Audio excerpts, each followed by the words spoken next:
if you don't look like anybody, you're infantry. Don't break protocol, because I know you don't do this, but God bless Robert E. Lee. Thank you, sir. How are you? Good, how are you? That's a press sign out there. Well, we're just out milling around. You know, my great uncle was Brigadier General Paxton, who died over here at Chancellorsville. For about the last 7 years or so, we've been out going to all the things that we can, learning about the family. It's a whole different world. Go down to the next traffic light, turn right, just past the Shell station. You begin to realize that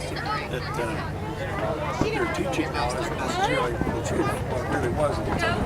Their teaching now, they teach according to things that are out. For example, you know, a lot of times people think the war was all about slavery. Exactly. They'll talk about that, and I'll say, well, slavery is wrong. I don't care whether it's in the day of Moses or whether it's 1861 or whether it's in 2013. It's Right, absolutely.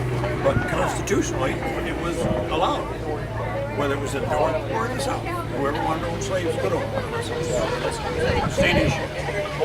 And you try and people say, well, it's illegal to own slaves. Well, yeah, it is now, Right, but it wasn't then. right. And that's the way you have to think about it.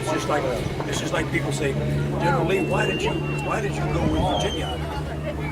Well, because according to the Constitution, I had to go with Virginia. There wasn't an issue there. The government is teaching, and I've got copies of the books that the government was teaching from it, the military academy. So the government was teaching right until the day the war broke out that the states have the right to secede, and that your loyalty is first to your state. Until they did it. And then, Until they did it, yeah. and now, oh well, gosh, we can't have this. Well, we live in a world of entitlement today too. That's different than back then too, because people believe they could do what they could work and earn. And now everybody wants the government to take care of them.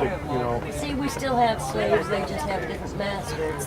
That's right. And the welfare system. And we, you know, the government. Whoever told me that the government was my liberator? I mean, you know, that's the thing. It's not the government's job to take care of us.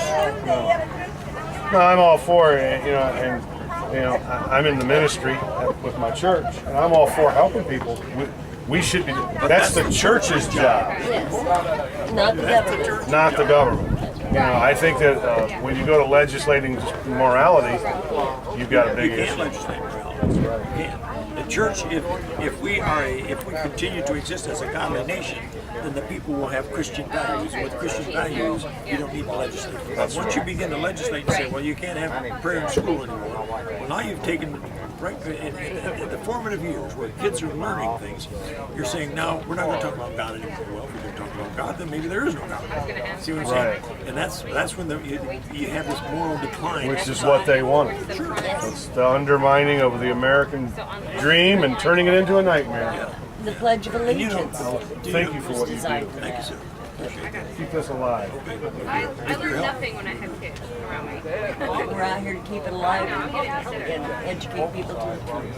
Cummings Jackson, he was from Whether they like it or not, it's the truth. I got to be careful when I'm over around them Yankees playing that music, because they'll have me in the prison camp. You know? God bless you, sir. Try to Ma'am. avoid Camp Douglas.